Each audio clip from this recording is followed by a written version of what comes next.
Welcome back to All Things Considered. I'm your host, Al Scott, bringing you today the podcast that gives you all sports all year from all angles. With me today, new Fresno City football head coach, Josh Brown. Thank you for joining us today, Josh. Thanks for having me on. Appreciate it. So you come to Fresno after coaching over a quarter of a century at a variety of stops, last at Sacramento State, where you're the co-defensive coordinator. Now you're at Fresno City. If I'm not mistaken, this is your first head coaching job. Is that correct? Yeah, How absolutely. This is my excited first are head coach. you? I mean, obviously you've been, a position coach or a coordinator at several places, but taking on a head coaching role that brings, um, some extra, responsibilities with it. Are you excited for that venture? Absolutely. Early in my career, I always said I never wanted to be a head coach, and then as my career progressed, and I felt like I could do a good job at it, and something I was interested in doing is running my own program and kind of doing my own thing. And I've got a chance in my career to learn from some great coaches. Dana Dimmel, Dirk Cutter, Bill Miller, guys that are legends in this profession. And, I kind of put all that together and kind of put my own spin on things now.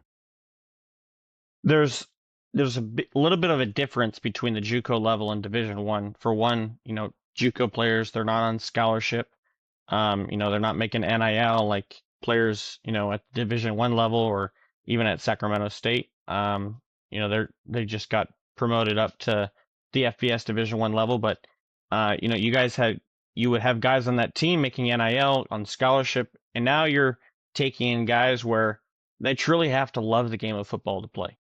Can you talk about maybe the differences that you've seen so far in the recruiting aspect in terms of the Yeah. players you're targeting? Yeah. I mean, the beautiful thing about this level and just to give you some background and some content to this, I've been at every seat. I played junior college football myself. I coached junior college football as an assistant. My path took me to the 4-year level, and I've been really recruiting junior college for the last 20 plus years.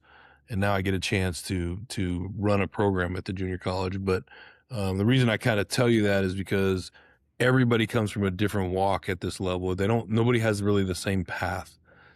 Some guys are undersized or underdeveloped or, a couple inches short, or their grades weren't great coming out of high school, or they got in some trouble and they're getting a second chance. So there's all kinds of different avenues where, they come to the community college or junior college level. And really for us, that's the biggest difference, where they're not on the trajectory that some of the 4-year guys are on, so we get these guys coming in at different stages of their lives, and it's our job to, at this level to help them get to that back on track and get to the 4-year level. And, that's part of the deal, is we got to figure out where these kids are in their life right now and then where they want to be. Is there any advantages to recruiting these types of athletes? Maybe players that have a little bit of an extra edge, something to prove? Yeah, there's some of that. But there's also, some of the stuff where you get kids that, for whatever reason didn't make it academically, and you're getting a Power 4 kid at this level. So yeah, there's all kinds of different avenues that these kids can come to junior college, but you know, you're going to get some great players at this level too. I know you said that early on in your career, head coaching really wasn't at the top of your agenda. What changed? Was it just this job opening up, or was there something along the lines that changed that made you think, "Oh, you know what, I want to give this a go"? It's kind of a little bit of everything, as my kids, I have a son who's going to be a junior in high school and a daughter who's going to be freshman. As they start to get older, you want to be around more for them. And, at this level, and, being the head coach, is you got some advantages of, like, you make the schedule. So, if I want to go watch my son play baseball or football, I can do that. And, that was a big factor. And then, on top of that, like I said, early in my career, I was just so gung ho to be a defensive coordinator and at the highest level I could possibly be. And my goals have changed, not that I'm subsiding to being at that level, but I've been at that level. I've been at, University of Kansas, Arizona State, University of Hawaii, UTEP. I've been at the big 4-year schools, and it's great. It really is. But there's something about this level and this, the freedom at this level to coach and really develop these guys into Division I players where they want to get. What made Fresno this spot to start your head coaching journey? Well, I've recruited the Valley for 20 plus years, no matter what school I've been at. So I've always admired it from afar. And I know Coach Kabiglia did an unbelievable job here for a long, long time. I mean, the guy has over 200 wins. So, I mean, which is very, very impressive. But I've always admired this spot. And I think, it's a little bit unique to the state of California where, a Bay Area team, it costs $2,000 to get a 1-bedroom apartment up there, where here you can get into something very cheap. So to me is like, this place is a gold mine because the cost of living's low. You got unbelievable athletes in this area. And, every school that I was at when I recruited Fresno and Bakersfield in the Valley, I always knew what I was going to get out of here. So if there's a kid that we were recruiting, I knew he was going to be tough physically and mentally. I knew he was going to be hungry, and I knew he was going to have the drive and want to. So I always knew what product I was getting out of this area. So that also made it very appealing to take this job. And, one of my goals, this happened so late that it's hard to kind of put some of these things in place, but I want to put a fence around Fresno and make sure that none of these kids that are this level are leaving the area. And, it's going to take some work and grind, and we're going to have to put boots on the ground and go get these guys and make sure we're building the relationships in the community and, making sure these kids stay at home.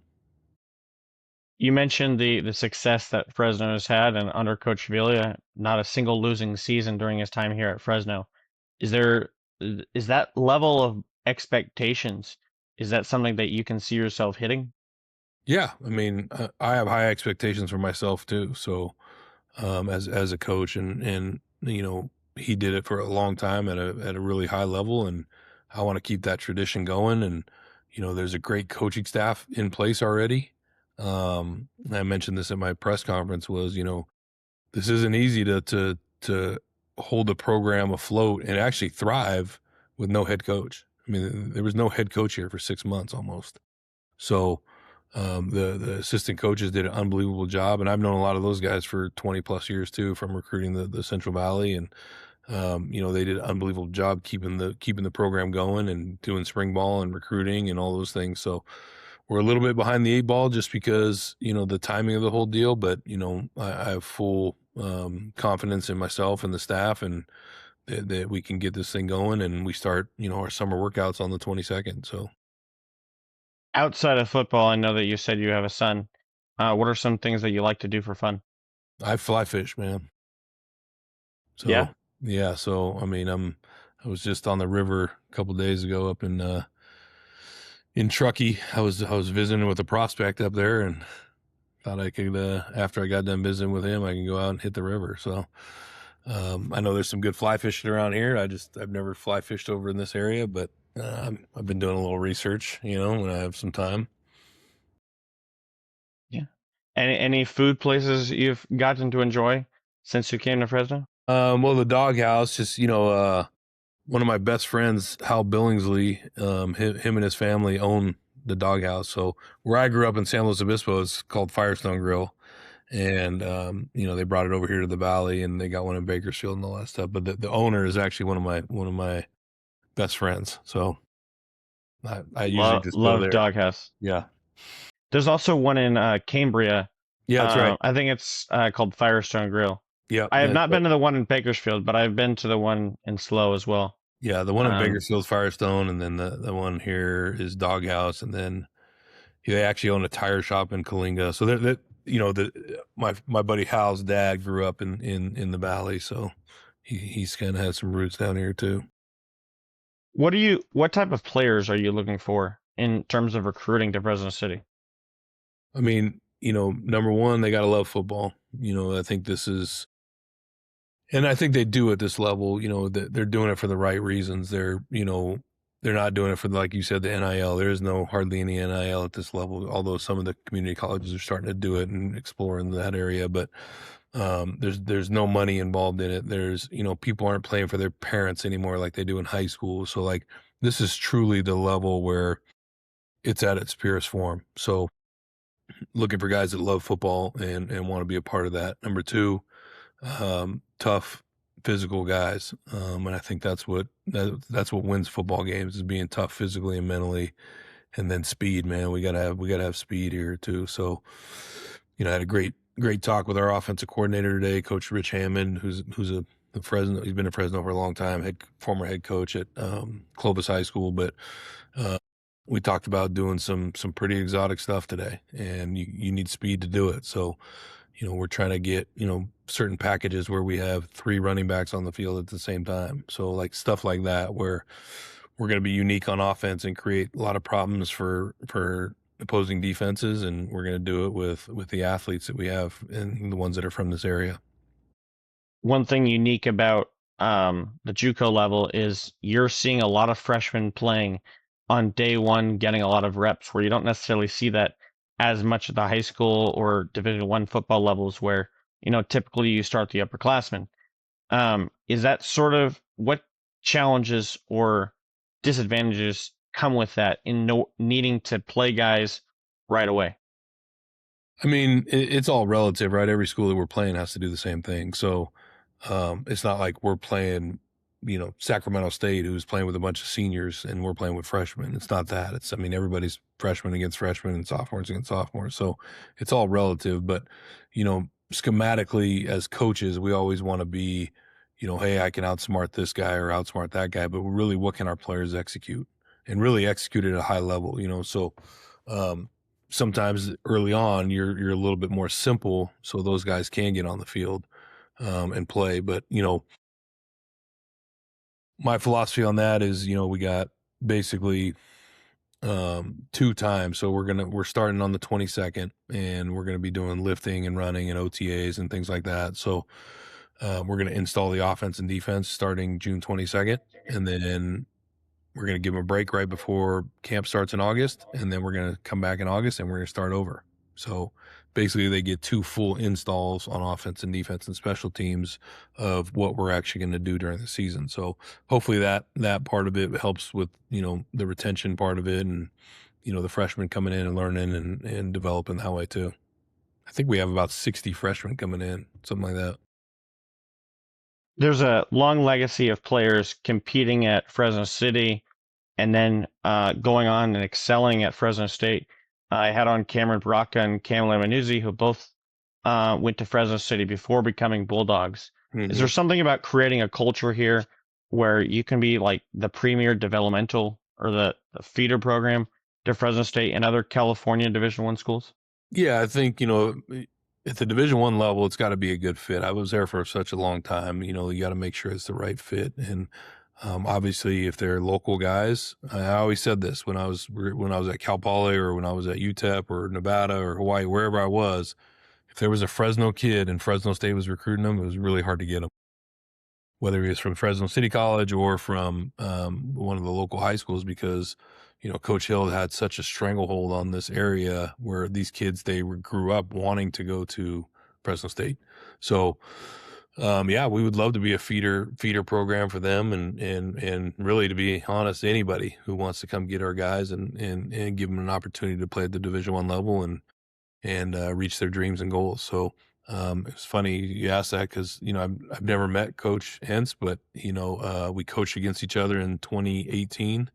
He was at North Dakota State as a DC, and I was at Cal Poly as a DC, and they beat the brakes off of us. But so we actually coached against each other in 2018. But he sent me a text today congratulating me and all that stuff. So it was a class move by him, and yeah, I mean, if those guys want to come get our guys, come on. Yeah. Well, thank you for joining me today, and good luck this fall as you lead the Rams in their next venture. Appreciate it. Thank you.